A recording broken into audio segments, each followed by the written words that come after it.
There's a common trap that even experienced crypto investors fall into, and that's confusing volume with liquidity. You see a chart showing millions of dollars in 24-hour volume. The coin looks alive, active, tradable. But when you actually try to sell, the price slips. The order book disappears and suddenly you're stuck.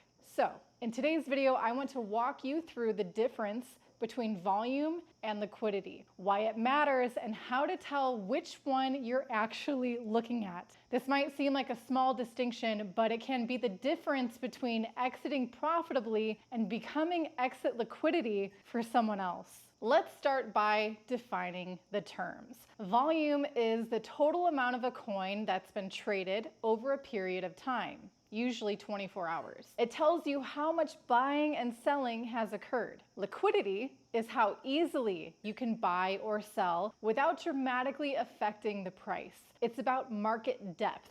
How many buyers and sellers exist at each level of the order book? Or how much value is sitting in a liquidity pool on chain. Here's the key.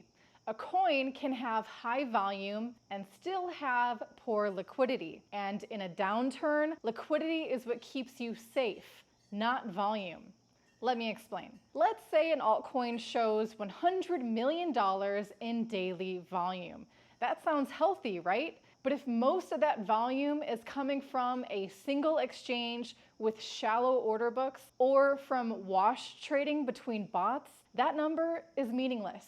It just means lots of trades are happening. It doesn't tell you how much actual demand is supporting the price. Now imagine you hold $10,000 of that coin. You can go sell and suddenly you see 7 or 8% slippage. That's pretty big. And that's because there weren't enough buyers close to the current price. You move the price just by exiting. That's a liquidity issue, not a volume issue. Now, this happened repeatedly in past cycles. Projects like BitConnect in 2017 and SushiSwap during the 2021 unwind showed high volume right before crashing, but their liquidity thinned out dramatically. By the time price dropped, exits were already brutal. So, how do you tell the difference between volume and liquidity in real time? Well, let's start with CoinGecko.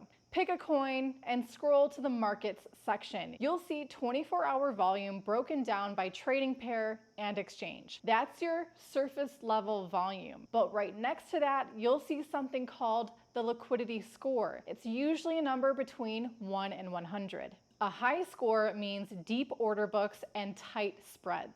A low score, even if the volume is high, means there's a risk of high slippage. If you see a coin with $30 million in daily volume, but a liquidity score below 30, be cautious. That means there's activity, but not necessarily exit opportunity. Next, you can go to DEX Tools or DEX Screener if the coin trades primarily on-chain, on decentralized exchanges. Look at the size of the liquidity pool. If it's under $100,000 total, especially if most of that is in volatile tokens like Ethereum or Solana, you're exposed. You may be one of the biggest holders in that pool without even realizing it. Now let's go one step deeper.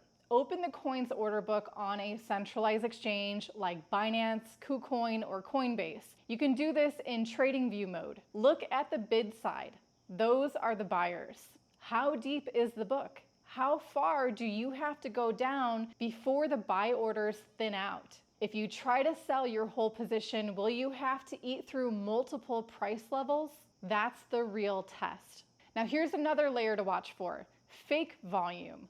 Some exchanges still allow bots or wash trading that artificially inflates 24-hour volume. You'll see coins listed with massive activity, but no actual price movement. That's often a sign of internal liquidity games, not real market behavior. And don't forget, DEX trading can also show misleading activity. Some liquidity pools are farmed or incentivized with token rewards. That brings in temporary liquidity, but once the rewards stop, so does the depth. These pools can dry up fast, especially during a market downturn. So when you're evaluating whether you can safely hold or sell a position, Here's what to look for. First, check the liquidity pool size or order book depth, not just the 24-hour volume. Second, test the trade with a small amount. Look at slippage. If selling $500 causes a 2% move, that's already a warning sign. And third,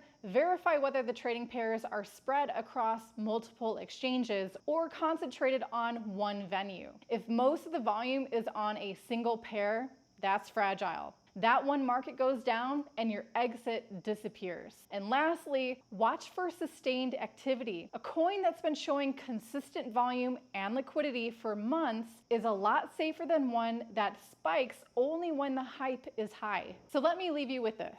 Volume tells you the story people are watching. Liquidity tells you whether you can leave the theater without getting trampled. In a bull market, you might not notice a difference, but in a correction or a full-blown bear, you will feel it fast. Let me know in the comments, have you ever tried to sell a high volume coin and gotten stuck? What's your go-to tool for checking liquidity before you enter a position? And if you want a full checklist for evaluating risk before the next cycle shift, check out learningcrypto.com. That's where we teach how to survive the shakeouts and be ready for the next opportunity. Thanks for watching. I'll see you in the next video.